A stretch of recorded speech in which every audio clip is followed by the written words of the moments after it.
자, 271페이지 보겠습니다.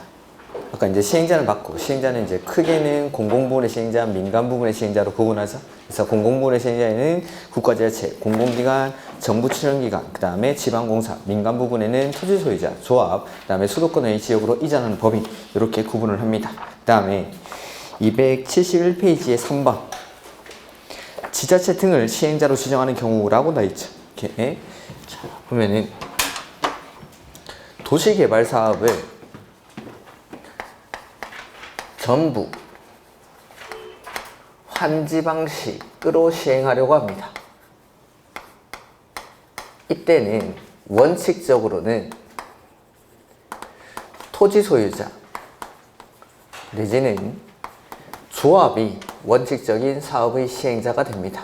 근데 예외적으로 일정한 사유가 있을 때는 지자체 등을 시행자로 지정할 수가 있다라는 거죠. 그래서 보면은 지정권자는 도시개발구역의 전부를 환지 방식으로 시행하는 경우 토지소유자 또는 조합을 시행자로 지정하는 규정에도 불구하고, 그러니까 원칙은 토지소유자나 조합이 사업의 시행자가 되는 게 원칙입니다. 전부 환지 방식으로 할 때. 다음의 어느 하나에 해당하는 사유가 있으면 지자체나 주공, 지방공사, 신탁업자 밑줄, 거기 지자체, 주공, 지방공사, 신탁업자, 이 네 사람을 묶어서 지자체 등이라고 합니다. 지방자치단체, 주공, 지방공사, 신탁업자. 그래서 기출문제가 다음 중 지자체 등에 해당하지 않는 것은 해가지고 정답이 국가였습니다. 국가. 이렇게. 그래서 지자체 등이라는 건 거기 나오는 네 사람. 지자체, 주공, 지방공사, 신탁업자를 시행자로 지정할 수 있다. 이 경우 도시개발 사업을 시행하는 자가 시도, 대도시 시장의 경우에는 국장이 지정한다라고 되어 있죠. 그래서 보면은 밑줄을 쳐놓고 정리를 하겠습니다. 1번. 토지 소유자나 조합이 밑줄 개발계획 수립 고시일부터 1년 동그라미 두 줄 내려와서 이내에 시행자 지정 신청을 하지 아니하는 경우 밑줄, 또는 지정권자가 밑줄 신청된 내용이 위법 부당하다고 인정. 두 번째, 지자체장이 집행하는 밑줄 공공시설에 관한 사업과 병행 동그라미. 3번, 도시개발구역의 국공유지를 제외한 면적 2분의 1 이상 밑줄 하시고, 그 다음에 토지소유자 및 토지소유자 총수 밑줄 2분의 1 이상, 이 지자체 등의 시행에 밑줄 동의. 자, 정리를 해보면은 원칙, 전부 환지 방식으로 할 때 원칙적인 사업 시행자는 토지소유자나 조합이 시행자가 되는 게 원칙이지만 예외적으로 지자체 등을 사업 시행자로 지정할 수 있습니다. 여기서 말하는 지자체가 지자체, 주공, 지방공사, 그 다음에 신탁업자, 이런 사람들. 그래서 순서를 제가 좀 바꾸겠습니다. 그래서 국공유지를 제외한 면적 2분의 1 이상이랑 소유자 2분의 1 이상이 지자체 등의 사업 시행에 동의한 때. 그 다음에 두 번째는 개발계획 수립 고시일로부터 1년 내에 시행자 지정 신청이 없거나 내지는 신청 내용이 위법, 부당하다고 인정할 때. 그 다음에 세 번째는 지자체장이 집행하는 공공시설에 관한 사업과 병행할 필요가 있을 때, 이럴 때는 예외적으로 지자체 등을 사업 시행자로 지정할 수가 있습니다. 이렇게 뭐 이런 것들은 그냥 단순 암기사항입니다. 외우셔야 되는데, 첫 번째 면적 2분의 1이죠. 그 다음에 소유자 2분의 1. 2분의 1의 두 배가 뭐죠? 1. 그래서 1. 두 번째는 1. 그래서 개발계획 수립 고시일로부터 1년 안에 시행자 지정 신청이 없거나 신청 내용이 위법 부당하다고 인정할 때. 그 다음에 1의 두 배는 2. 병행 2. 이렇게. 2분의 1 병행. 두 배. 이렇게. 별로 마음에 안 드시나 보네. 그래서 제가 조금 이따 하나 더 준비를 했습니다. 마음에 안 들 것 같아서 제가 하나 더 준비해 왔습니다. 그래서 2분의 1 병행, 이렇게 면적 2분의 1이랑 소유자 2분의 1 이상이 동의했을 때, 그 다음에 개발계획 수립 고시일로부터 1년 안에 시행자 지정 신청이 없거나 신청 내용이 위법 부당하다고 인정할 때, 그 다음에 지자체장이 집행하는 공공시설에 관한 사업과 병행할 때, 이럴 때는 예외적으로 전부 환지 방식의 사업을 지자체 등이 할 수가 있습니다. 그 다음에 그 밑에 시행자 변경 나오죠? 자, 이러한 사유가 있을 때는 시행자를 변경할 수 있습니다. 그래서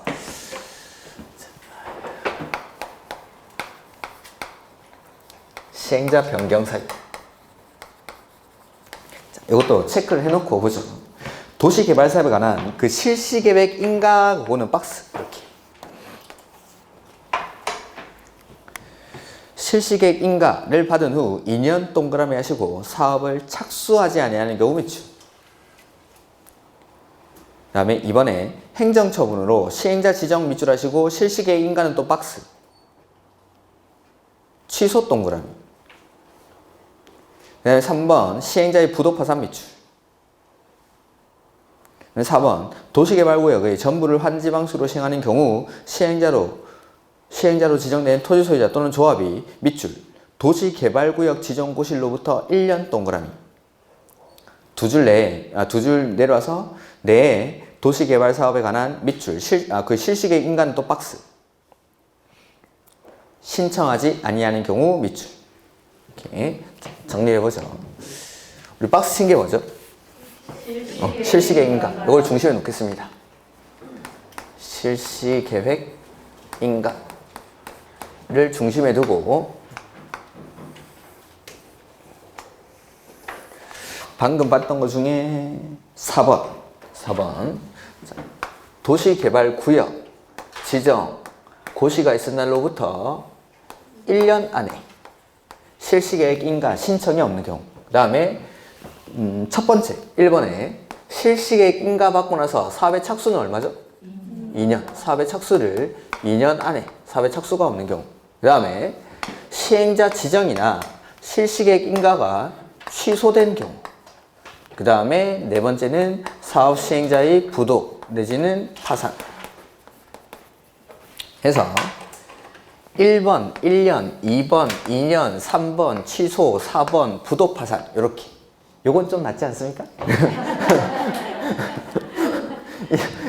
1번 1년, 2번 2년, 3번 취소, 4번 부도 파산. 그래서 구역 지정고실로부터 1년 안에 실시계획 인가, 여기 신청이란 말이 들어가겠죠? 그래서 구역 지정고실로부터 1년 안에 실시계획 인가 신청이 없거나 실시계획 인가 받고 나서 2년 안에 사업에 착수가 없는 경우. 그 다음에 시행자 지정이나 실시계획 인가가 취소된 경우. 그 다음에 네 번째가 사업 시행자의 부도나 파산. 이럴 때는 시행자를 변경할 수 있다라는 거. 이거는 뭐 28회, 29회 연속으로 출제가 됐고 29회 때는 뭐 두 문제에 걸쳐서 나왔었고 그랬던 거죠. 그래서 이런 것들은 그냥 단순 암기사항이니까 외우셔야 되는 겁니다. 이렇게. 그래서 전부 환지 방식으로 할 때 토지 소유자나 조합을 원칙적인 사업 시행자로 하는데 예외적으로 지자체 등이 사업 시행자가 될 수 있는 경우가 2배, 2분의 1 병행. 그래서 면적 2분의 1이랑 소유자 2분의 1 이상이 동의했을 때. 그 다음에 개발계획 수립고실로부터 1년 안에 시행자 지정 신청이 없거나 신청 내용이 위법부당하다고 인정할 때. 그 다음에 지자체장이 집행하는 공공시설에 관한 사업과 병행할 필요가 있을 때. 그 다음 시행자 변경 사유는 실시계획 인가를 중심으로 해서 1번 1년, 2번 2년, 3번 취소, 4번 부도파산. 그래서 지정고실로부터 1년 안에 실시계획 인가 신청이 없거나 실시계획 인가 받고 나서 2년 안에 사업에 착수가 없는 경우. 그 다음에 시행자 지정이나 실시계획 인가가 취소된 경우 사업 시행자의 부도나 파산. 이럴 때는 시행자를 변경할 수 있습니다. 이렇게. 그 다음에 5번에 규약 등의 작성인데 이걸 자치법규라고 했죠. 그래서 시행자가 누구냐에 따라서 만드는 게 다릅니다. 그래서 토지 소유자가 만들면 뭐였죠? 규약. 그 다음에 공공이 만들면 시행 규정. 그 다음에 조합이 만드는 자치법규를 정관이라고 합니다. 그래서 누가 만드는지만 기억하시죠. 누가 만드는지만. 토지 소유자가 만들면 규약, 공공이 만들면 시행 규정, 그 다음에 조합이 만들면 정관. 그 다음에 274페이지 지정 제한은 했었죠. 그 다음에 우리 대행이 없네. 제 그 노트에는 하나 더 있죠. 대행이라고. 왜 대행이 없지? 중요한 건데. 그냥 제가 하죠.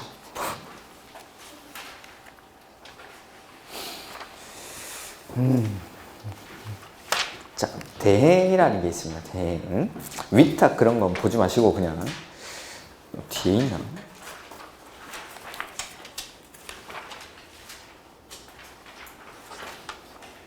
됐습니다. 없어야 됩니다. 대행은 자 원래는 공공이 해야 되는 일인데 설계나 분양 등의 업무를 민간에게 대신 행하게 한다라고 해서 이걸 대행이라고 합니다. 대행. 원래는 공공이 해야 되는 일을 민간인 주택건설 사업자로 하여금 대신 행하게 한다라고 해서 대행. 그래서 한 번 시험에 나왔던 게 뭐냐면 다음 중 대행하게 할 수 있는 자는 이렇게 나온 적이 있습니다. 대행하게 할 수 있는 자는 공공입니까? 민간입니까? 공공. 대행하게 할 수 있는 자는. 그럼 공공 찾는 거. 아까 공공시행자가 4명 있었죠? 국가지자체, 공공기관, 정부출연기관, 지방공사. 박스에 그 사람 중에 2개 써놓고 나머지 민간 2개 써놓고 찾는 거였습니다. 그 다음에 두 번째로 나왔던 게 대행하게 할 수 있는 업무는 이렇게 나왔습니다. 그래서 밑에 4가지 적혀 있죠. 제가 설계나 분양 등이라고 했는데 이런 것들을 민간이 훨씬 잘한다는 거죠. 그래서 첫 번째가 실시 설계, 그 다음에 두 번째 부지 조성공사, 그 다음에 세 번째가 기반시설공사, 그 다음에 네 번째가 조성된 토지의 분양. 다음 중 대행하게 할 수 있는 업무는 해가지고 기응, 니은, 디귿, 리을 모두 정답이었어요. 모두 정답. 이렇게. 그래서 이렇게 2번 나온 적이 있습니다. 요걸 대행이라고 합니다. 그 위탁은 보지 마시고 276페이지 이제 조합이 나오죠. 이게 중요한 거죠. 조합. 자, 도시개발 조합인데 보면 조합은 구역을 지정하고 나서 만듭니다. 구역을 지정하고 나서 도시개발구역이 지정되고 나서 그 도시개발구역 안에 있는 토지 소유자 몇 명이 모이죠? 7명 이상이 모여서 만드는 게 조합입니다. 그래서 7명 이상이 모여서 먼저 뭘 하죠? 정관을 작성합니다. 그 다음에 이 정관을 작성해서 이걸 들고 조합 설립 인가를 받으려고 합니다. 이렇게. 근데 인가를 신청하기 전에 이 정관에 대해서 먼저 동의를 받아야겠죠? 그 동의 요건이 면적 3분의 2 이상이랑 소유자 총수 2분의 1 이상의 동의를 받아야 됩니다. 이렇게. 그리고 이 동의자를 산정할 때, 동의자를 산정하는 방법이 나오죠. 그래서 면적 3분의 2랑 소유자 총수 2분의 1인데 이 면적에는 첫 번째 국공유지는 포함합니까? 제외합니까? 포함을 하죠. 그 다음에 소유자를 산정할 때 첫 번째 공유일 때는 몇 명으로 보죠? 대표하는 1명만 토지 소유자로 산정을 하죠. 근데 구분 소유자인 경우에는 각각을 소유자로 산정합니다. 그 다음에 세 번째 공람, 지정을 위한 공람 공고일 후에 소유자 수가 증가하죠. 그럼 얘네들 사람 취급합니까? 안 합니까? 안 하죠. 소유자 수가 증가하면 이 사람들은 사람이 아니니까 공람 공고일 전에 소유자 수를 기준으로 산정하고 증가된 사람은 추가 살입하지 말 것. 그 다음에 네 번째 동의를 했다가 그 동의를 철회합니다. 어떻게 하죠? 동의자 수에서 제외하죠. 동의자 수에서 제외. 그 다음에 다섯 번째 갑이 동의를 했는데 동의를 하고 나서 자신의 토지를 을에게 양도를 합니다. 그러면 갑이랑 을 중에 누구의 의사를 기준으로 하죠? 양도인, 기존 토지 소유자의 의사를 기준으로 하죠. 양도인 의사. 그 다음에 동의를 받을 때는 전체 사유토지한테 먼저 동의를 받고 그 다음에 국공유지 관리청의 동의를 받는다. 동의받는 순서 이렇게들. 그래서 이게 동의자 수 산정 방법이었죠. 그 다음에 이렇게 동의를 받고 나면 조합 설립 인가를 신청합니다. 조합 설립 인가 이거 누가 해주죠? 지정권자. 개발법 하고 있으니까 지정권자에게 조합 설립 인가를 신청하고 그 다음 인가 받으면 조합이 성립합니까? 아니죠. 법인이기 때문에 뭐 해야? 등기한 때 비로소 법인격을 부여받아서 사람이 되는 거죠. 사람의 머리에 해당하는 의사결정기구에는 총회가 있죠. 총회는 반드시 둬야 되는 필수 기구로서 총회는 조합원들로 구성이 됩니다. 그리고 개발법에서 조합원이 될 수 있는 사람은 토지 소유자가 조합원이 됩니다. 토지 소유자. 그러면 조합 설립에 반대한 사람도 조합원이 될 수 있다 이 말입니까? 네. 찬성하든 반대하든 관계 없습니다. 그 다음에 미성년자도 조합원이 될 수 있습니까? 네. 성년이든 미성년이든 관계없이 토지 소유자면 누구든지 조합원이 될 수가 있죠. 그 다음 총회에서 모든 의사결정을 할 수 없으니까 대의원회를 두는데 개발법에서 대의원회는 조합원이 몇 명 이상일 때? 50인 이상일 때 두어야 합니까? 둘 수 있습니까? 둘 수 있다. 임의적 기구라는 게 특징이죠. 그 다음 이렇게 의사결정한 사항을 실행에 옮기는 사람이 조합장, 이사, 감사 이 사람들 묶어서 뭐라 부르죠? 조합의 임원이라고 하죠. 자, 임원은 첫 번째 겸직, 금지 의무가 있습니다. 그래서 그 조합의 다른 직원이나 임원을 겸할 수가 없고 같은 목적의 사업을 하는 다른 조합의 직원이나 임원을 겸할 수가 없다. 그 다음에 두 번째 결격사유라는 게 나오죠. 이러한 사람들은 조합의 임원이 될 수가 없는 거죠. 그래서 첫 번째 미성년자, 피성년 후견인, 피한정 후견인. 두 번째는 파산 선고를 받고 복권되지 아니한 자. 세 번째는 금고 이상의 형을 선고받고 형의 집행이 종료되거나 받지 아니하기로 확정된 후 얼마? 2년이 지나지 아니한 자. 그 다음에 네 번째는 이 형의 집행, 유예, 기간 중에 있는 자. 이러한 사람들은 조합의 임원이 될 수가 없죠. 그리고 원래 임원이었던 자가 이러한 결격사유에 해당이 되면 언제 자격을 상실하죠? 다음날. 개발법은 다음날.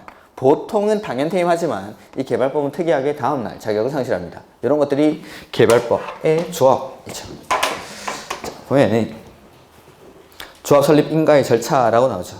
조합을 설립하려면 도시개발구역의 토지 소유자 몇 명이죠? 7명 이상이 대통령령으로 정하는 사항을 포함한 정관을 작성해서 지정권자에게 조합 설립 인가를 받아야 한다. 그 다음에 인가받은 사항을 변경할 때 뭐 받을까요? 아니, 동의를 왜 받습니까? 인가를 받으시. 인가받은 사항을 변경할 때는 인가 받죠.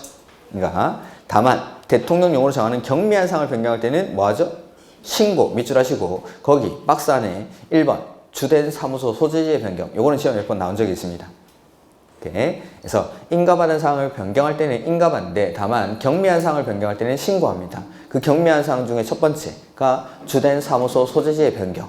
오케이. 그 다음에 두 번째 이거는 시험에 나온 적은 없는데 뭐 공고 방법의 변경. 두 개밖에 없으니까 좀 기억하고 가자. 그래서 그 다음에 조합 설립의 동의 요건 나오죠. 조합 설립 인가를 신청하려면 해당 도시개발구역의 면적 얼마? 3분의 2 이상에 해당하는 토지 소유자와 그 구역 소유자 총수 2분의 1 이상의 동의를 받아야 된다. 또한 동의자 수 산정 방법 등에 관해서는 외쪽 규정을 준용한다. 그 준용하는 게 앞에 있죠. 260? 2페이지. 그 개념 플러스에 나오는 거. 그래서 아까 우리 개발계획 수립할 때도 동의를 받죠? 개발계획 수립할 때 동의받는 게 수용이랑 환지 중에 언제 동의받죠? 환지 방식일 때. 그때 동의요건도 면적 3분의 1랑 소유자 총수 2분의 1. 그때 이제 동의자 수 산정하는 방법이죠. 1번에 동그라미 1번 면적에는 국공유지는 포함을 하죠. 그 다음에 2번에 공유일 때는 대표하는 한 명만, 다만 구분 소유자일 때는 각각. 그 다음 3번 공람 공고일 후에 소유자 수가 증가했죠. 그럴 때는 증가한 사람은 사람 취급 안 하니까 공람 공고일 전의 소유자 수를 기준으로 산정하고 증가된 소유자는 사람 취급하지 말 것. 4번 하나 둘 세 번째 줄 동의를 철회했습니다. 동의를 철회 하면 어떻게? 그냥 제외하지 마시고 동의자 수에서 제외. 소유자 수에서 빼는 거 아니고 동의자 수에서 제외합니다. 이렇게. 그 다음에 5번에 소유자가 변경. 저 끝에 소유자가 변경. 두 번째 줄에도 소유자가 변경 있고 마지막 줄에도 소유자가 변경 있죠? 소유자가 변경이 되면 양도인이랑 양수인 중에 누구의 의사를 기준으로 하죠? 그래서 기존 토지 소유자의 동의서를 기준으로 동의 여부를 판단합니다. 그 다음에 2번 동의를 받을 때는 전체 사유 토지한테 먼저 동의를 받고 그 다음 국공유지관리청의 동의를 받죠. 이렇게. 그 다음에 동의를 철회할 때는 동의 철회서 같은 거 제출하고 인감 날인하고 이런 것들입니다. 그래서 이런 거 3번, 4번은 대충 이렇게 요걸 똑같이 여기서도 준용을 하겠다라는 겁니다. 이렇게. 그 다음에 여기랑 약간 차이 나는 게 이제 277페이지 넘어오시면 가로 3번. 어째 보면 똑같은 건데 가로 3번 동의 철회. 토지 소유자는 조합 설립 인가 신청 전에 동의를 철회할 수 있습니다. 자, 동의를 했다가 철회하는 건 항상 여기뿐만 아니라 각종 인허가 등을 신청하기 전까지만 철회가 가능합니다. 그래서 인가 신청 전에 동의를 철회할 수 있다. 이 경우 동의 철회하면 어떻게 하죠? 동의자 수에서 제외. 동의자 수에서 제외. 그 다음에 조합 설립에 동의한 자로부터 내가 초지를 받았죠. 그러면 양수인도 당연히 동의한 것으로 봅니다. 양도인의 의사를 기준으로 하니까. 다만 이 양수인도 철회할 기회를 주는 거죠. 그래서 양수인도 여기 조합 설립 인가 신청 전까지는 철회를 할 수가 있습니다. 이렇게. 그 다음에 조합은 법인이기 때문에 등기를 해야 된다라는 거죠. 그래서 조합 설립 인가를 받은 조합의 대표자는 설립 인가를 받은 날부터 30일 내에 주된 사무소 소지에 설립 등기를 해야 한다. 그리고 조합원은 누가 조합원이 되죠? 토지 소유자. 청년이든 미성년이든 관계없고 그 다음에 동의하든 반대하든 관계없이 토지 소유자면 누구든지 조합원이 되죠. 그 다음에 임원은 조합장 한 명이랑 이사, 감사를 임원으로 두고 조합의 임원은 의결권을 가진 조합원 중에 선출하는데 총회에서 선출합니다. 총회에서 임원은. 그 다음에 그 조합의 임원은 그 조합의 다른 임원이나 직원을 겸할 수가 없다. 이게 겸직금지. 이렇게. 그 다음에 4번. 다음의 어느 하나에 해당하는 자는 조합의 임원이 될 수 없다. 이게 결격사유죠. 그래서 피성년 후견인, 피한정 후견인, 미성년자, 그 다음에 파산 선고를 받고 복권 내지 아니한 자, 금고 이상의 형을 선고받고 그 형의 집행이 끝나거나 받지 아니하고 확정된 후 2년이 지나지 아니한 자 또는 그 형의 집행 유예 기간 중에 있는 자, 즉 형의 선고받은 날로부터 2년이 아니죠. 선고받고 나서 형의 집행이 끝나거나 받지 아니하기로 확정된 후 2년이 지나지 아니한 자. 이렇게. 그리고 조합의 임원으로 선임된 자가 결격 사유의 어느 하나에 해당하게 된 경우에는 언제? 다음날 임원의 자격을 상실한다. 그 다음에 조합원의 권리 의무 나오는데 조합원은 보유 토지 면적과 관계없는 평등한 의결권을 가집니다. 평등한 의결권. 면적이 크든 작든 무조건 1인 1표입니다. 다만 다른 조합원으로부터 해당 도시개발구역에 그가 가지고 있는 토지 소유권 전부를 이전받은 조합원은 정관으로 정하는 바에 따라 본래의 의결권과는 별도로 그 토지 소유권을 이전한 조합원의 의결권을 따로 하나 더 받을 수 있습니다. 승계할 수 있다라는 거. 그 다음에 정관에서 정한 조합원의 운영 및 도시개발 사업의 시행에 필요한 경비를 조합원들은 부담을 해야 되고 그 다음에 3번 이런 것들은 있습니다. 이렇게. 그 다음 가로 2번. 위 1의 동그라미 1을 적용할 때 그 의결권입니다. 의결권. 공유는 소유자를 몇 명으로 보죠? 한 명. 그러니까 의결권을 한 장만 줍니다. 근데 구분 소유자는 각각이기 때문에 의결권도 각각 줍니다. 그 다음 공람 공고일 후에 소유자 수가 증가했죠. 걔네들 사람 취급합니까? 안 합니까? 사람 아니니까 의결권도 안 줍니다. 의결권이 없다. 그게 가로 2번에 적혀있죠. 그 다음에 가로 3번.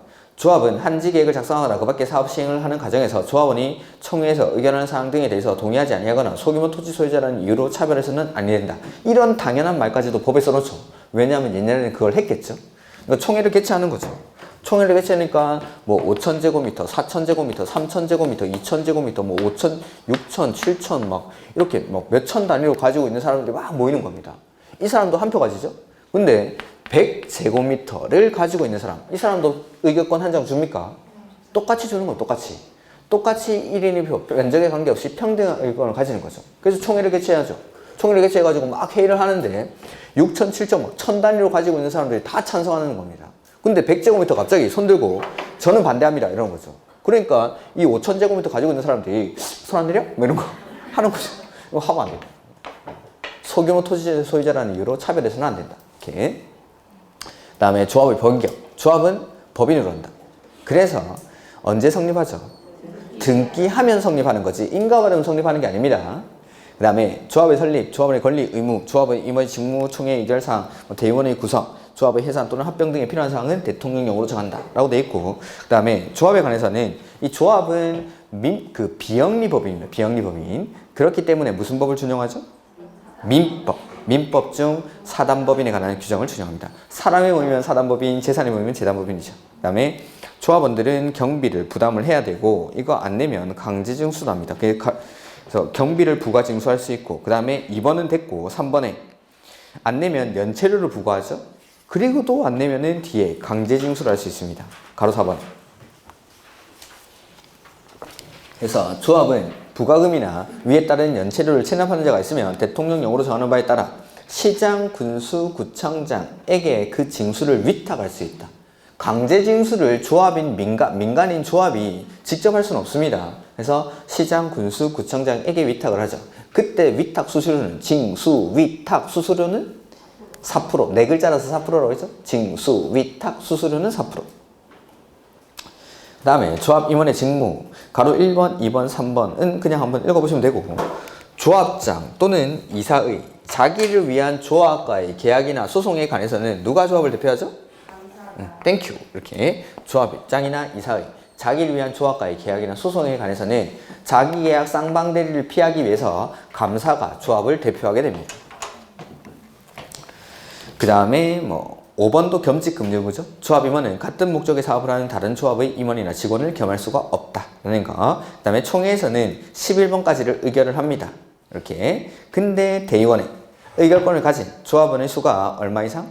50인 이상인 조합은 총회의 권한을 대행하기 위해서 대의원회를 두어야 합니까? 둘 수 있습니까? 둘 수 있다죠. 둘 수 있다. 그리고 대의원회 두는 대의원의 수는 의결권을 가진 조합원 총수의 10분의 1 이상, 100분의 10 이상으로 하고, 대의원은 의결권을 가진 조합원 중에 정관으로 정하는 바에 따라 선임을 합니다. 그 다음에 대의원회는 자, 이거 제가 쓰죠. 대의원회는 총회의 권한을 대행을 할 수 있는데 일부 사항은 대의원회가 대신할 수가 없습니다. 그걸 총회 정권사항이라고 부르죠. 총회 정권사항.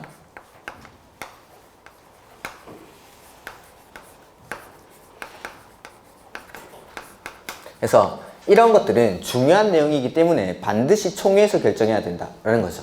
첫 번째가 정관, 그 다음에 두 번째는 환지 계획, 그 다음에 세 번째는 개발 계획, 그 다음에 네 번째는 임원의 선임, 그 다음에 다섯 번째는 조합의 합병 내지는 해산. 이러한 사항들은 중요한 내용이기 때문에 대의원회가 대신할 수 없고 총회에서 반드시 결정을 합니다. 이거 어떻게 그렇죠? 그렇죠. 정화나 게임에 이렇게 정화나 게임에 요거. 근데 이제 가로 안에 있는 것들도 좀 보죠. 대의원회는 038조에 따른 총회 의결 사항 중 같은 조에 따른 1호 정관의 변경이죠. 그 다음에 2호 개발 계획 및 실시 계획 수립 및 변경인데 거기 경미한 변경 제외한다 밑줄 하죠. 경미한 변경 제외한다. 그 다음에 6호는 환지 계획의 작성입니다. 이것도 마찬가지 경미한 변경은 제외. 그러니까 개발 계획이나 환지 계획에서 경미한 사항의 변경은 대신할 수 있습니다. 경미한 변경은 제외. 그 다음에 9호의 조합의 임원의 선임. 그 다음에 10호가 조합의 합병 또는 해산에 관한 사항. 다만 그 뒤에 그것도 밑줄 해야 됩니다. 청산금의 징수 교부를 완료한 후 조합을 해산하는 경우는 제외. 그러니까 청산금의 징수 교부가 완료됐다라는 건 사업이 끝난 겁니다. 그리고 나서 해산하는 건 중요한 내용이 아니기 때문에 대의원회가 대신할 수 있다라는 거죠. 이렇게. 그다음 여기까지가 조합이죠. 그래서 조합은 맨 처음에 7명 이상의 모이죠. 그래서 정관을 작성해서 동의를 받는데 그 동의 요건이 면적 3분의 1이랑 소유자 총수 2분의 1 이상의 동의를 받아야 되고, 동의자수 산정하는 방법은 개발 계획이랑 여기 똑같이 합니다. 똑같이. 그 다음에 이 동의를 받은 걸 가지고 인가 신청을 합니다. 누구한테 하죠? 지정권자. 그 다음에 지정권자한테 인가 받으면 성립하는 게 아니라 언제? 등기한 때 성립하죠. 해서 설립 인가를 받으면 조합의 대표자는 주된 사무소 소재지에 30일 내에 설립 등기를 해야 됩니다. 그 다음 등기를 하고 나면 조합이 성립하는데 의사결정 기구에는 총회가 있죠. 총회의 구성원은 누구? 조합원들로 하는데 조합을 될 수 있는 사람이 토지 소유자. 그리고 총회에서 모든 의사결정을 할 수 없으니까 대의원회를 두죠. 개발법에서 대의원회는 조합원이 몇 명 이상일 때? 50인 이상일 때 두어야 합니까? 둘 수 있습니까? 둘 수 있다. 의사결정한 사항을 실행에 옮기는 사람이 조합장, 이사, 감사. 이 사람들을 묶어서 임원이라고 하고, 임원은 겸직 금지구가 있죠. 그래서 같은 목적의 사업을 하는 다른 조합의 직원이나 임원을 겸할 수가 없고, 그 조합의 다른 직원이나 임원을 겸할 수가 없다. 그 다음에 결격사유 이런 것들에 해당하면 언제 자격을 상실하죠? 다음날. 그 다음에 조합장이나 이사의 자기를 위한 조합과의 계약이나 소송에 관해서는 누가? 감사가 조합을 대표합니다. 그 다음 총회에서만 결정을 해야 되는 게 정화나 게임에, 근데 환지계획이나 개발계획에서 경미한 사항의 변경은 제외하고 합병이나 해산에서 청산금의 징수 교부가 완료된 이후에 해산하는 경우는 제외합니다. 이렇게 이런 것들. 그 다음에 실시계획이라고 나오죠. 이렇게 시행자를 정하고 나면 그 시행자가 이제 실시 계획을 작성을 합니다. 실시 계획.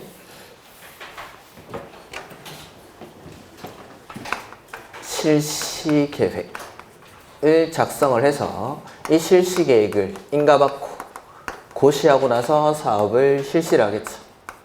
자, 첫 번째. 실시 계획에 반드시 포함되어야 되는 게 뭐죠? 지구 단위 계획. 지구 단위 계획이 실시 계획에는 포함이 돼야 됩니다. 그러니까 도시개발구역이 지정이 되면 여기를 지구 단위 계획 구역으로 봐주기 때문에 여기서는 구역 지정만 간주를 하니까 뒤에 만드는 실시 계획에다가 지구 단위 계획을 포함시킵니다. 그 다음 실시 계획 인가 이거 누가 해줄까요? 지정권자. 그 다음 실시 계획을 고시를 하면 이 실시 계획의 내용 중에 관리 계획으로 결정해야 될 사항이 포함된 경우에는 이 관리 계획의 결정, 고시를 의제를 해줍니다. 다만 종전에 결정이 되어 있던 관리 계획의 내용과 실시 계획의 내용이 저촉되는 거죠. 충돌을 합니다. 그럼 뭐가 우선할까요?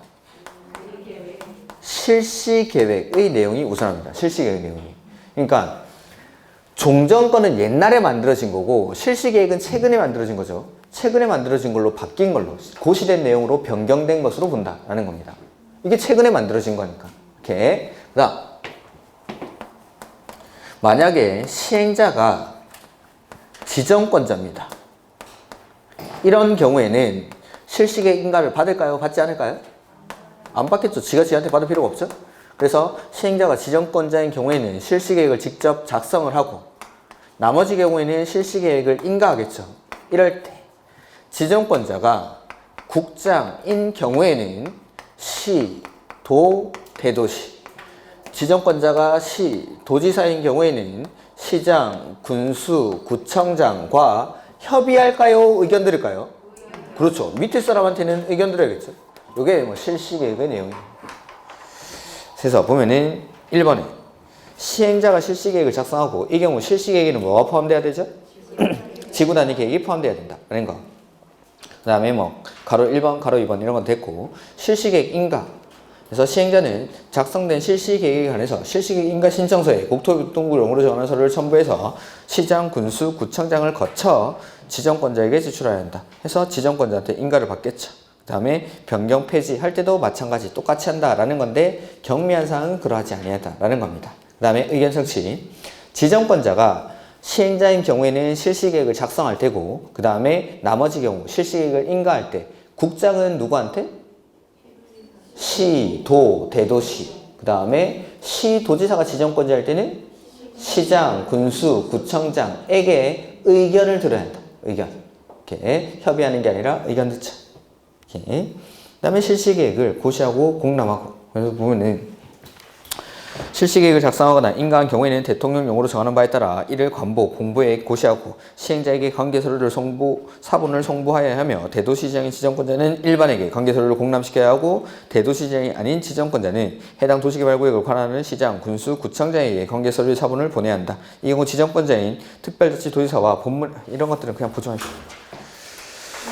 그 다음에 3번 요걸 봐야죠. 실시 계획을 고시한 경우 그 고시된 내용 중 국계법에 따라 관리 계획으로 결정해야 되는 사항은 같은 법에 따른 거기 관리 계획이 결정되어 고시된 것으로 본다.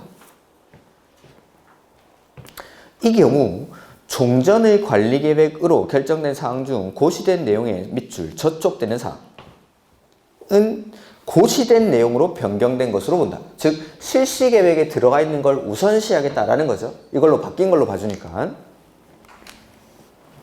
그 다음에 실시계획 인가를 받으면 여러 가지 것들이 의제가 됩니다. 그렇기 때문에 뭐 나머지는 안 보셔도 되겠습니다. 그래서 이게 이제 실시계획. 그 다음에 감리 이런 건 놔두십시오. 그 다음에 288페이지. 도시개발 사업의 시행 방식이라고 나오죠. 오케이.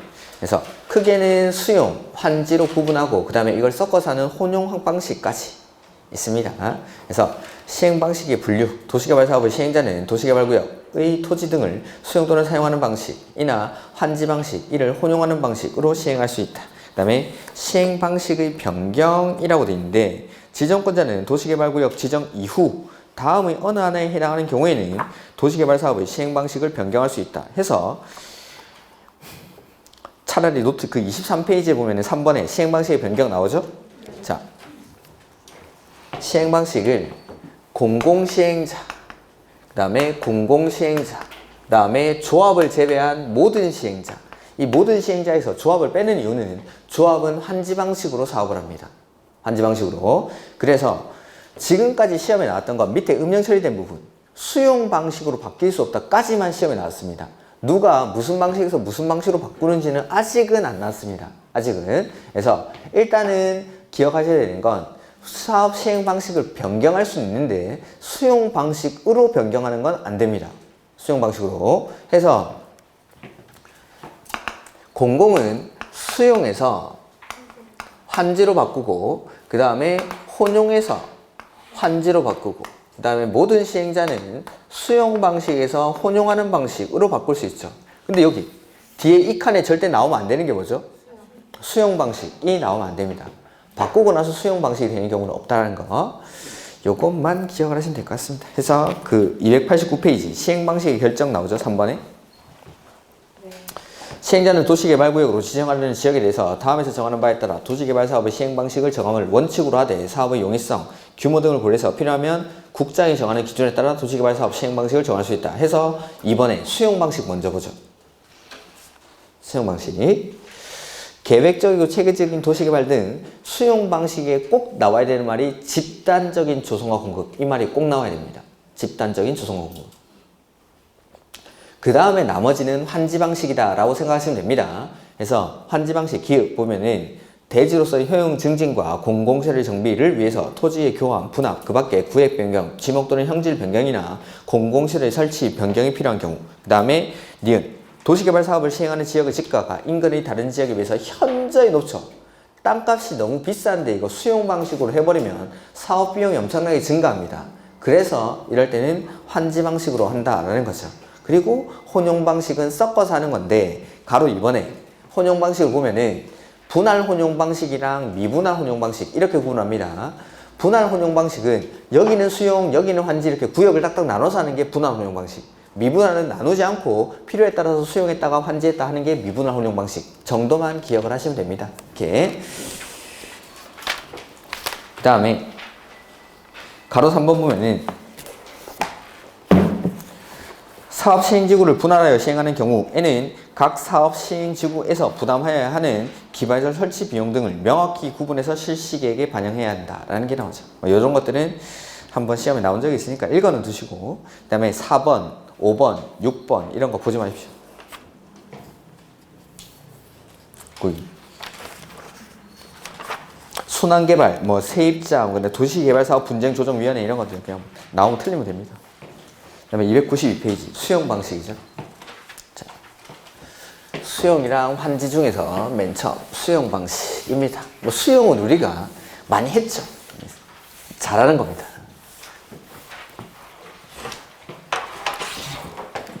도시개발 사업을 수용 방식으로 시행하려고 합니다. 공공만 할 수 있습니까? 민간도 할 수 있습니까? 공공도 할 수 있고 민간도 수용을 할 수 있습니다. 모든 시행자가 수용을 하는데 다만 민간이 수용하려고 할 때는 동의를 받아야 됩니다. 그 동의 요건이 면적 3분의 2 이상을 소유하고 그 다음에 소유자 총수 2분의 1 이상의 동의를 받아야 한다라는 거죠. 이 소유한다는 동의 요건이 딱 2번 나온다고 했죠. 그래서 여기서 민간이 수용 방식으로 도시개발 사업을 시행할 때 면적 3분의 1이랑 소유자 총수 2분의 1 이상의 동의를 받아야 되고 한 번 더는 우리가 배웠습니다. 이미 도시개발 사업의 시행자에서 보고죠.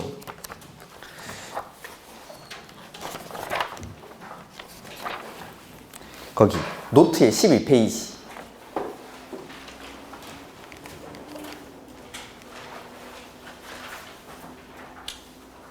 그 12페이지 보시면 시행자 지정 밑에 자 도시군 계획 시설 사업의 시행자 원칙 누구죠? 입안권자인 행정청. 그래서 특, 광, 시, 군이 원칙적으로 사업을 시행하는데 둘 이상을 때는 협의하고 협의가 안 되면 국장이나 도지사가 사업을 시행자를 지정한다. 그리고 이렇게 행정청만 사업하는 거 아니고 비행정청도 사업할 수 있죠. 다만 비행정청은 그냥은 안 되고 뭐 받아야 되죠? 지정을 받아야 됩니다. 그 비행정청 중에서 민간 시행자가 사업 시행자로 지정받기 위해서는 면적 3분의 2 이상을 소유하고 소유자 총수 2분의 1 이상의 동의를 받아야 된다라는 거죠. 그때 한번 나오고 여기 수용 방식으로 도시개발 사업을 민간이 하려고 할 때 딱 두 번만 면적 3분의 1을 소유한다라는 동의 요건이 나온 겁니다. 우리가 이제 아까 개발 계획이라든지 조합 설립할 때는 면적 3분의 2랑 소유자 총수 2분의 1, 면적 3분의 2 이상에 해당하는 소유자와 소유자 총수 2분의 1의 동의를 받는 거고, 요거는 시행자가 면적 3분의 1을 소유하고 오라는 거죠. 그 다음 수용 방식으로 사업을 할 때 원칙은 무슨 법 준용하죠? 공치법을 준용합니다. 근데 특례가 있죠. 특례는 공치법을 준용하지 않으니까 특례죠. 해서 항상 나오는 특례가 첫 번째, 사업, 인정, 고시의 특례. 두 번째는 재결, 신청, 기간의 특례.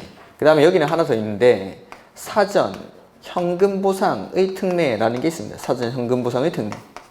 자, 일단 쉬운 거, 재결 신청 기간은 네 가지 수용이 다 똑같다라고 했죠. 언제? 사업 시행 기간 내. 여기는 아마 사업 시행 기간 종료일까지라고 돼 있을 겁니다. 사업 시행 기간 내. 그 다음에 사업 인정 고시인데 다른 것들, 시설 사업할 때는 실시계 고시가 있는데 이때는 사업 인정 고시가 있는 걸로 봐줍니다. 시설 사업에서 수용은. 근데 개발법에서는 실시계 고시가 있는 때를 수용할 수 있는 시점으로 봐버리니까 문제가 생기더라는 거죠. 나무 심고 창고 짓고 하니까 수용의 시점을 앞으로 당긴다라고 했죠. 언제? 세부 목록을 고시했을 때.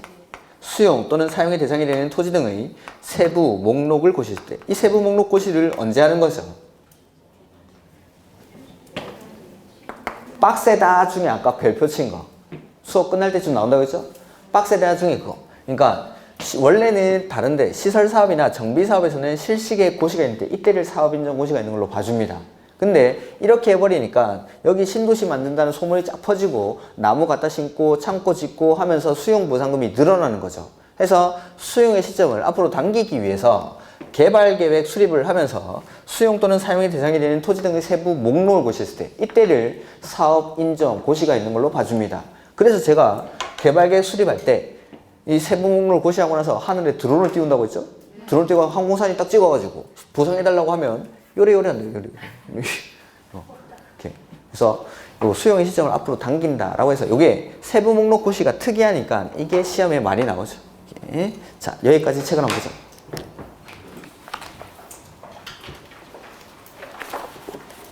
그래서 시행자는 도시개발 사업에 필요한 토지 등을 수용하거나 사용할 수 있다. 그냥 시행자라고 돼 있으니까 공공이든 민간이든 모든 시행자가 수용을 한다라는 거죠. 다만 법 11조 뭐 이런 것들, 그게 바로 민간 시행자죠. 민간 시행자. 민간이 수용하려고 할 때는 동의를 받아야 되죠. 그 동의 요건이 면적 3분의 2 이상에 해당하는 토지를 소유하고 소유자 총수 2분의 1 이상에 해당하는 자의 동의를 받아야 된다는 거.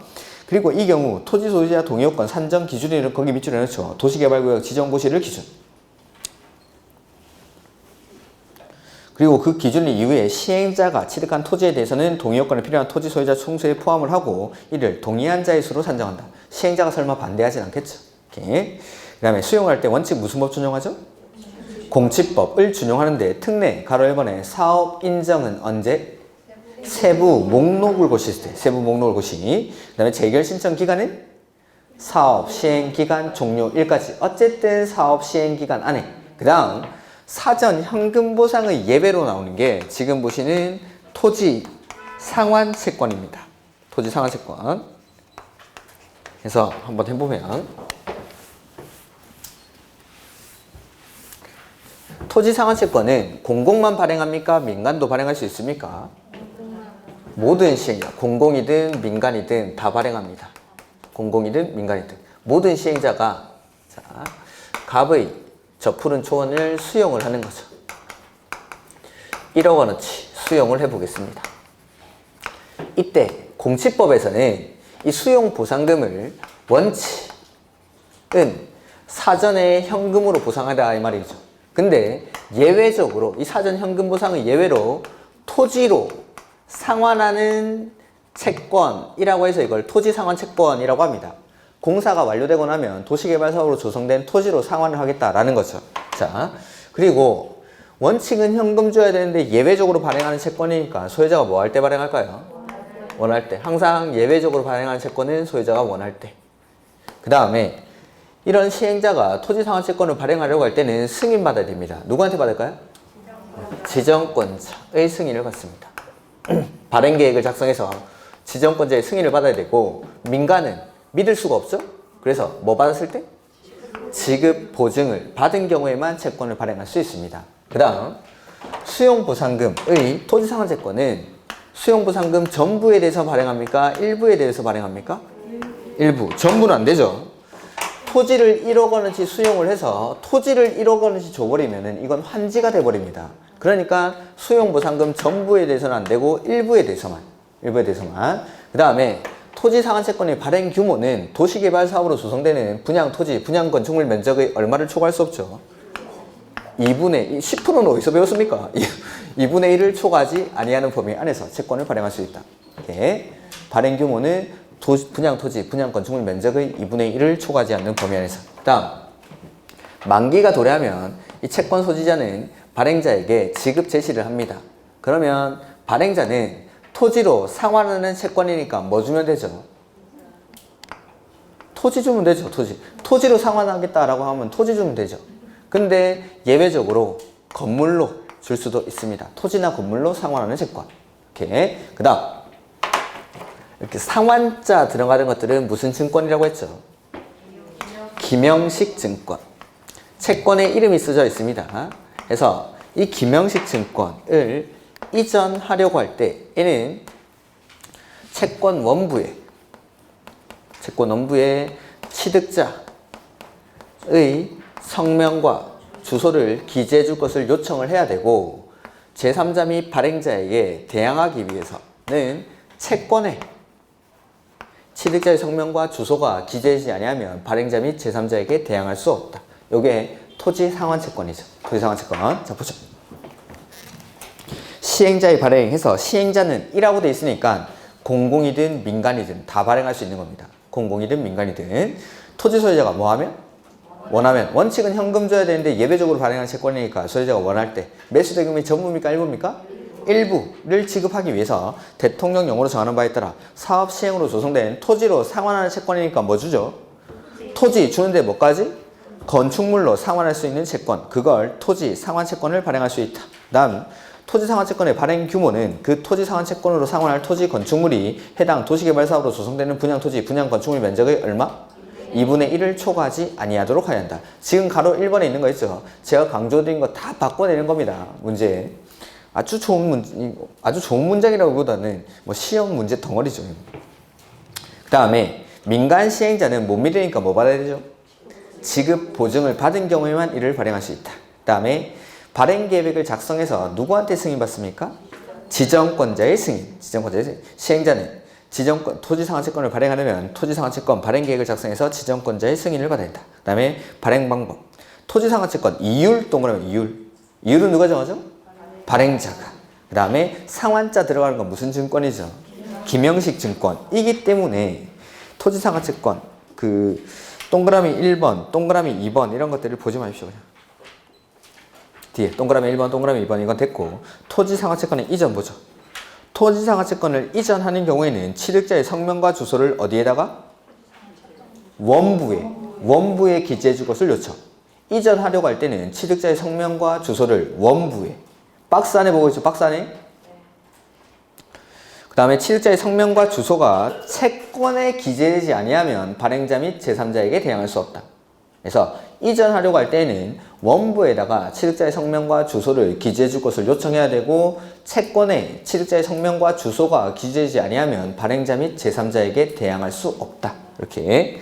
그 다음 디귿. 발행자는 질권이 설정된 때에는 토지상환 채권에 그 사실을 표시해야 한다.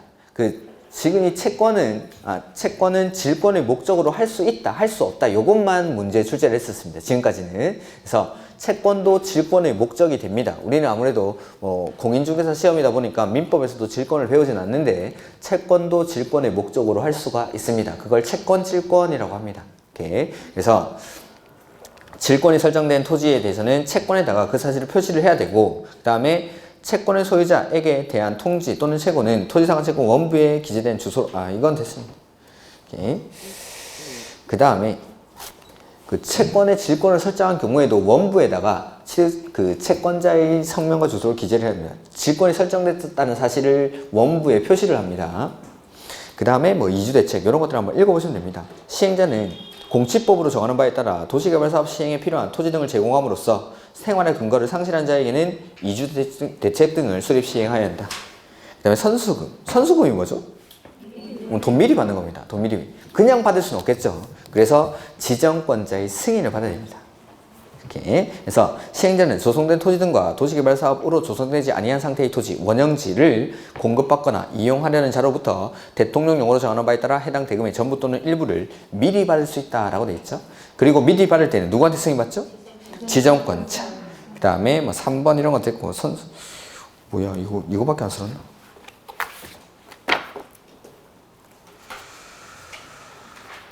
노트에도 안 써놨네. 이게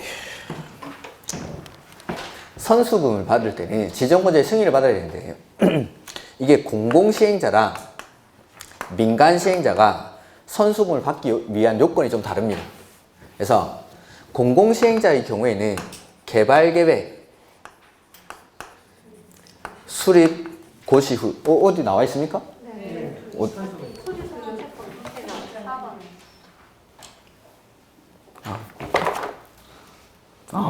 역시 제가 써놨구나. 제가 안 쓸 사람이 아니죠. 역시 개발계획 수립 고시 후에 면적 얼마를 확보해야 되죠? 10%에 대한 소유권을 확보해야 됩니다. 면적 10%에 대한 소유권 을 확보를 해야 대금을 미리 받을 수 있습니다. 근데 민간의 경우에는 실시계획 인가 후에 소유권은 100%를 확보해야 돼요. 소유권은. 근데 공사 진척률이 10% 필요합니다. 이게 민간이 선수금을 받기 위한 요건. 이렇게. 그래서 공공시행자는 그러니까 더 빨리 받을 수 있는 거죠. 개발계획 수립고시니까. 이렇게. 근데 민간은 실시계획 인가 후에. 이렇게 시점도 좀 기억을 하시고 요건들. 공공시행자는 소유권을 10% 확보하면 되는데 민간은 소유권은 100% 확보를 해야 되고 공사 진척률이 10% 필요합니다. 이거 선수금을 받기 위해서. 그 다음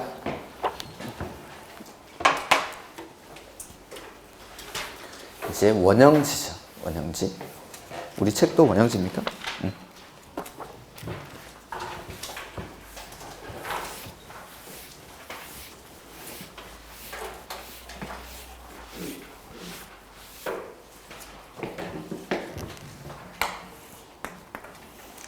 자, 도시개발 사업은 이렇게 개발되기 이전 상태의 토지를 그림 같은 집을 짓기 전 단계인 네모 반듯한 택지를 조성하는 거죠. 이렇게 조성을 하는데 모든 토지를 이렇게 네모 반듯하게 만드는 건 아니고 원래 형태 그대로 공급하는 땅이 있습니다. 이걸 뭐라 부르죠? 원형지라고 하죠. 그리고 이렇게 도시개발 사업에 의해서 조성된 토지를 조성토지라고 부릅니다.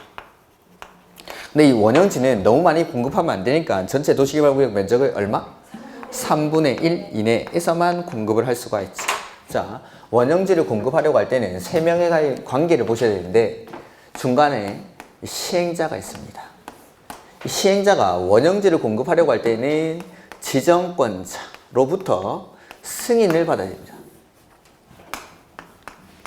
이 승인을 받기 위해서 시행자는 지정권자에게 공급 계획을 제출을 하는 거죠.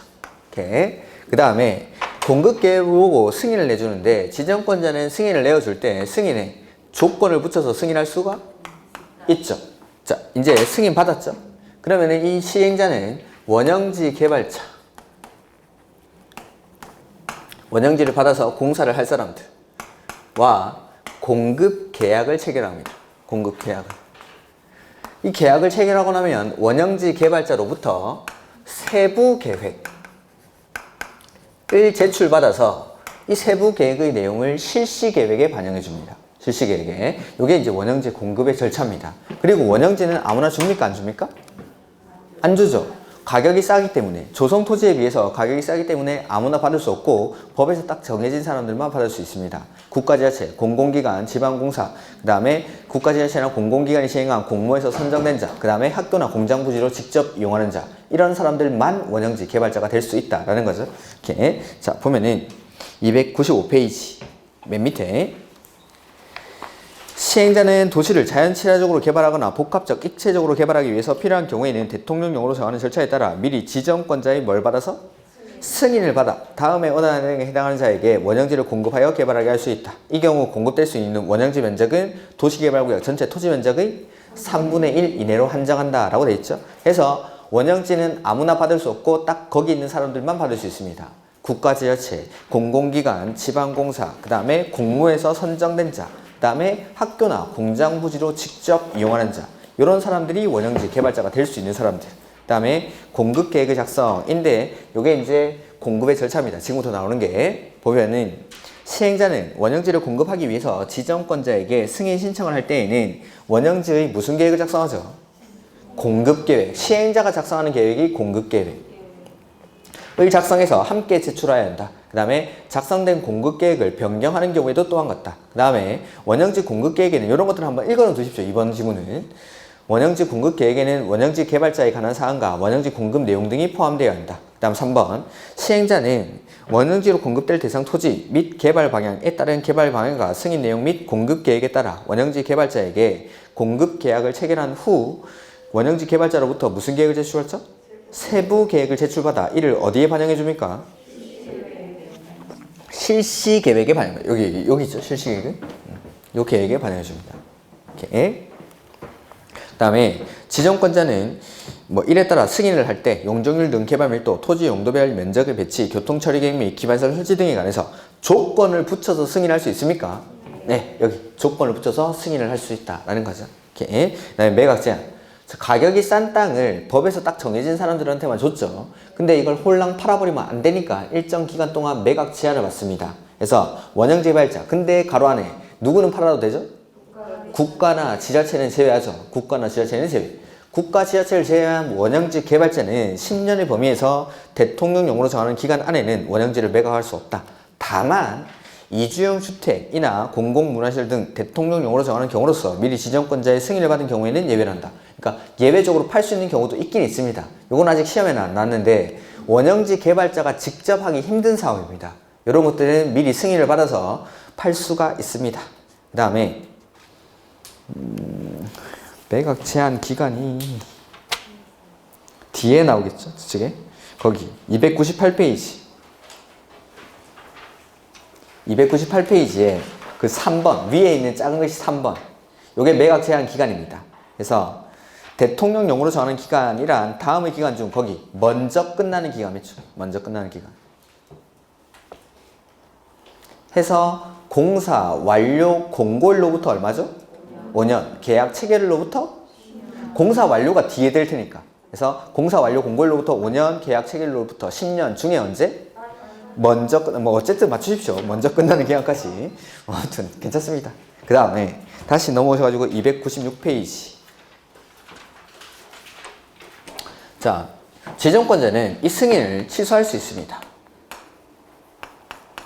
그 다음에 시행자는 원형지 개발자와의 계약을 해지할 수 있습니다. 그래서 어떨 때 취소하고 어떨 때 해지하는지인데 글자들을 달달 외우려고 하지 마시고 생각을 해보는 거면 생각을. 자, 승인은 지정권자가 내준 거죠. 지정권자가 내준 거니까 지정권자 밑에 있는 시행자나 원형지 개발자가 말 안 들으면 승인을 취소합니다. 그래서 시행자가 제출한 계획이 뭐죠? 공급계획. 원형지 개발자가 제출한 계획은 이행 안 할 때. 이게 1번, 2번. 저 옆에 박스에 있죠? 시행자가 공급계획, 원형지 개발자가 세부계획을 이행하지 않을 때. 그 다음에 3번. 지정권자는 승인 내줄 때 조건부 줬죠. 이 조건을 이행하지 않을 때. 이럴 때는 승인을 취소할 수 있습니다. 이렇게. 그래서 시행자나 원형지 개발자가 공급계획이나 세부계획을 이행하지 않을 때, 내지는 승인 내줄 때 붙였던 조건을 이행하지 않을 때에는 승인을 취소합니다. 그 다음, 계약이라는 건 시행자랑 원형지 개발자 사이의 문제죠. 계약은. 그러니까 이 원형지 개발자가 공사를 제대로 하지 않으면 계약을 취소하는 겁니다.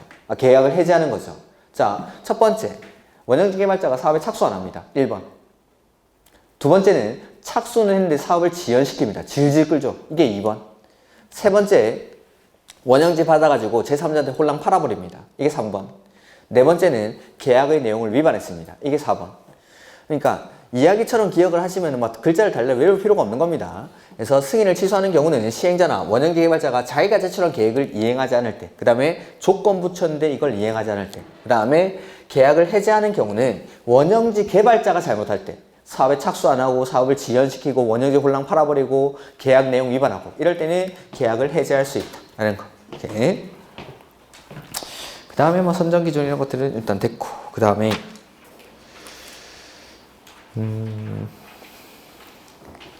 6번 뭐지? 그 298페이지 위쪽에 있는 6번. 자, 원형지 아무나 줍니까? 안 줍니까? 안 주죠. 그러면 딱 정해진 사람만 받으려면 경쟁입찰합니까? 추첨합니까? 수의계약합니까? 수의계약. 원형지 개발자를 선정할 때는 원칙 수의계약으로 합니다. 아무나 받으면 안 되니까. 다만 학교나 공장 부지로 직접 이용하는 자는 경쟁입찰합니다. 근데 경쟁입찰의 결과 2회 이상 유찰되면 다시 수의계약으로 합니다. 그리고 원형지 가격 나오죠 밑에? 원형지 가격은 뭐 표시해놨을 텐데 협의 동그라미 하라고 했죠. 협의. 저 두 번째 주에. 그래서 원형지 공급 가격은 개발 계획이 반영된 원형지 감정 가격에 시행자가 원형지에 설치한 기반시설 등 공사비를 더한 금액을 기준으로 시행자와 원형지 개발자가 협의하여 결정한다. 협의. 이 협의라는 단어가 꼭 나와야 됩니다. 그 다음 조성토지인데, 조성토지는 이제 공사로 이렇게 조성된 토지를 조성토지라고 하죠. 그래서 시행자는 조성토지 등을 공급하려고 할 때에는 조성토지 등의 공급계획을 작성하거나 변경해서 지정권자에게 제출, 거기 밑줄 돼 있습니까? 지정권자에게 제출. 따로 제가 승인받는 건 아니라고 했습니다, 이거. 자, 보면은 원형지는 공급계획을 제출하는 것까지는 똑같죠. 공급계획을 제출하는 건 맞는데 원형지를 공급하려고 할 때는 지정권자의 승인을 받아야 됩니다. 이런 것들은 아직 개발이 안 된 땅 자기 마음대로 이렇게 개발할 수 있으니까 난개발을 방지하기 위해서 지정권자가 통제한다라고 했죠. 근데 조성토지는 이미 개발계획 안에 이 토지, 뭐 개발계획이라든지 조성토지 공급계획 안에 이 토지를 어떻게 활용할지에 대한 방안이 정해져 있는 겁니다. 그러니까 공급계획을 제출만 하면 된다라는 거죠. 따로 승인을 받는 게 아니라. 그 다음에 뭐 행정청이 아닌 시행자는 시장, 군수, 구청장을 거쳐서 제출한다 이런 것들. 그 다음에 조성토지 공급 방법 보시면은 시행자는 조성토지 등을 거기 실시계획에 따라 공급합니다. 실시계획에 따라. 그 다음에 이 경우 시행자는 그것도 시험에 나왔으니까 한번 읽어두는 겁니다. 국계법에 따른 기반시설의 원활한 설치를 위해서 필요하면 공급 대상자의 자격이나 조건을 부여할 수 있다라는 거. 그 다음에 조성토지 이거 어떻게 팔아야 되죠? 비싸게 팔아야 되니까. 돈 벌려고 사업을 해서 이거 비싸게 팔아야 되죠? 그러니까 경쟁입찰합니다. 그래서 조성토지는 공급 방법 원칙은 경쟁입찰로. 내가 사업 시행자라도 경쟁입찰해서 비싸게 팔아야겠죠.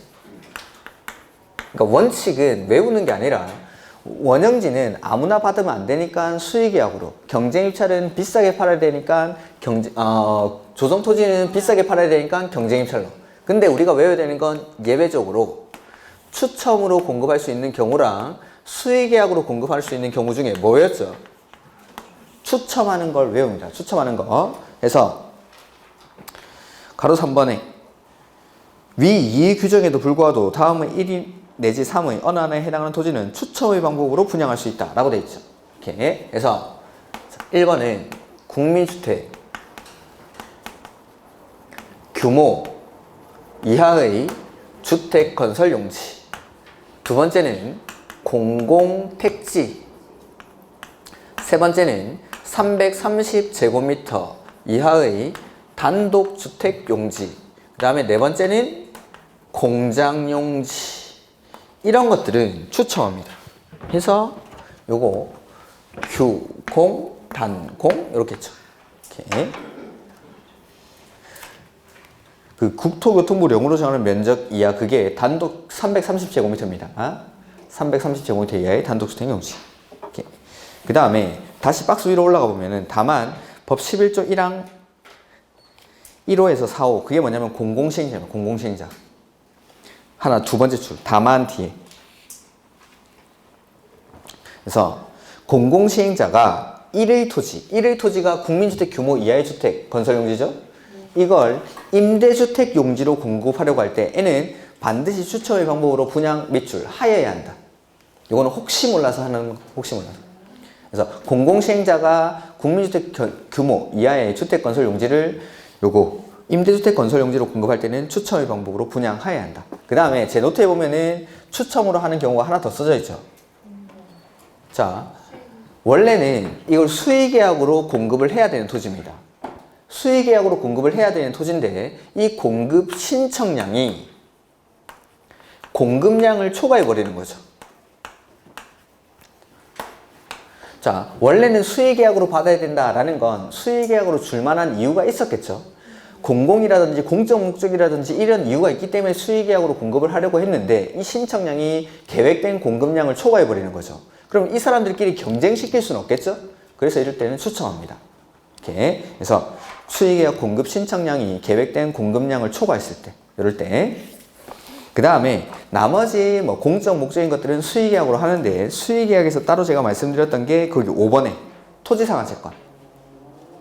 토지상환채권. 요거는 공사가 완료되면 조성된 토지로 공급을 하겠다라고 채권을 발행한 거죠. 반드시 줘야겠죠. 그 다음에 10번에 경쟁입절 또는 추첨의 결과 2회 이상 유찰됐을 때. 나머지는 공적 목적이라고 생각하시면 됩니다. 그 다음에 조성토지 가격은 원칙 어떻게 하죠? 감정가. 아까 원형지 가격은? 협의. 조성토지는 감정가. 근데 그 가로 6번 이건 그냥 보지 마십시오.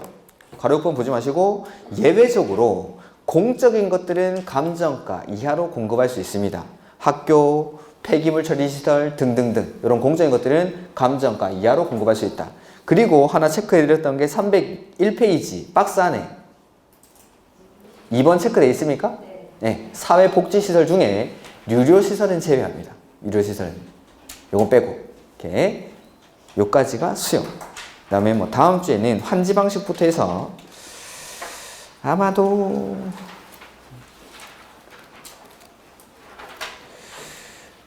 거기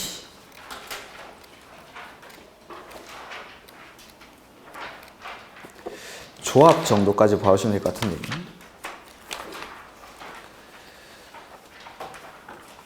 요거 417페이지 정도까지 봐오시면 될 것 같습니다. 근데 정비법은 1, 2월 달에 수업한 게 없습니다. 제가 정비법에서는 환지만 좀 복습을 해오시고, 정비법에서는 제가 정비사업 3가지 비교해 놓은 거 있습니다. 그것만 해오시면 됩니다. 그리고 아마 정비조합은 조금 설명을 드렸을 겁니다.